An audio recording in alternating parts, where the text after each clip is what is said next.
قو موجود عجیبیه از این جهت که جمعی زندگی میکنه و میگن یکی از معدود موجوداتیه که زمان مرگش رو میفهمه و هنگام مردن از گله قوها جدا میشه و میره یه جای تنها میمیره. موجودی است که یک بار در عمرش جفت انتخاب میکنه.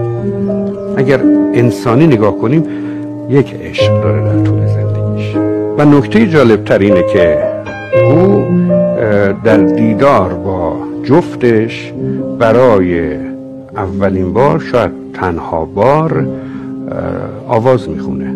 قو صدا نداره. یک بار صدای قو شنیده میشه، به تعبیر آواز قو شنیده میشه وقتی است که با جفتش آشنا میشه و یک بار دیگر هم قو میخونه لحظه مرگ. اون جایی که قو تنها میشه برای مردن انتخابش بر اساس عشقش، یعنی میره جایی که دیدار عاشقانه داشته. خیلی قشنگه، اصلا قصه ایه خود.